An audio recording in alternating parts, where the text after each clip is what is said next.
ഞാൻ നന്ദി ദാറുസ്സലാമിൽ ഷെയ്ഖുന ശംസുലുലമയുടെ കാലത്ത് 3 വർഷം മുദരിസായി. അവിടെ നിന്നാണ് ഞാൻ വാഖിയാത്തു സാലിഹാത്തിലേക്ക് മുദരിസായി പോയത്. എൻ്റെ ഉസ്താദ് ബഹുമാനപ്പെട്ട വാഖിയ അബ്ദുറഹ്മാൻ ഹസ്രത്ത് വഫാത്താവുകയും അവിടെ ഒരു മലയാളി മുദരിസ് വേണമെന്ന് പറഞ്ഞുകൊണ്ട് എൻ്റെ വീട്ടിൽ ബഹുമാനപ്പെട്ട മർഹൂം ഹിദവി ഹസ്രത്ത് അവറുകളും ബഹുമാനപ്പെട്ട ഫദ്ഫരി ഹസ്രത്തിൻ്റെ മകൻ സാലിം ഉസ്താദ് അവറുകളും മറ്റേ അദ്ദേഹത്തിൻ്റെ ഉസ്താദിൻ്റെ സഹോദരനായ മൂസാൻകുട്ടി മുസ്ലിയാർ അവറുകളും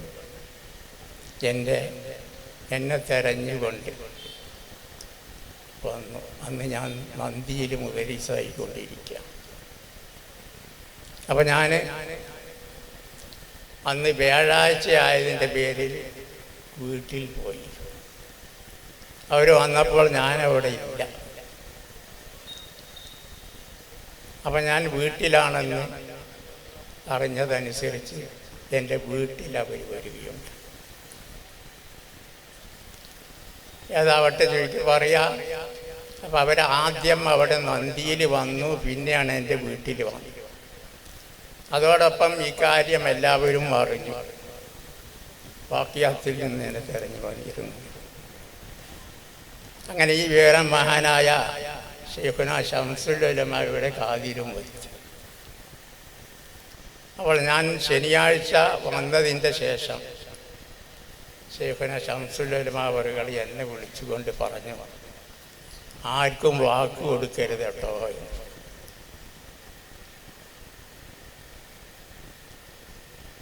അപ്പം അവരോട് ഞാൻ അന്ന് പറഞ്ഞത്, ഞാൻ സ്ഥാപനത്തിൽ ഇപ്പോൾ നിൽക്കുകയാണ്, അവിടുന്ന് പെട്ടെന്ന് ഇപ്പോൾ പോരാൻ കഴിയില്ല, പിന്നീട് ആലോചിക്കാം എന്ന് ഞാൻ അവരോട് പറഞ്ഞിട്ടു. അങ്ങനെ പിന്നെ 1 വർഷം കഴിഞ്ഞതിൻ്റെ ശേഷം വാഖിയാത്തു സാലിഹാത്തിൽ നിന്ന് പിന്നെയും അവർ ആവശ്യപ്പെട്ടതനുസരിച്ച് ഞാൻ വാഖിയാത്തു സാലിഹാത്തിൽ പോവുകയുണ്ട്. അങ്ങനെ വാഖിയാത്തു സാലിഹാത്തിൽ ഒരു 14 വർഷത്തോളം മുദരിസായി ഞാൻ.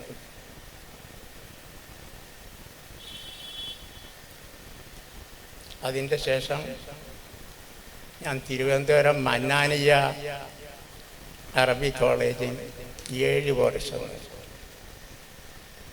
പിന്നീട് വീണ്ടും നന്ദി ജാമിയ ദാറുസ്സലാമിലേക്ക് തന്നെ മുദരിസായി വന്നു. ഇപ്പോഴും അള്ളാഹിൻ്റെ ഫദ്ല് കൊണ്ട് ഞാൻ ജാമിയ ദാറുസ്സലാമിൽ സേവനം ചെയ്തുകൊണ്ടിരിക്കുകയാണ്.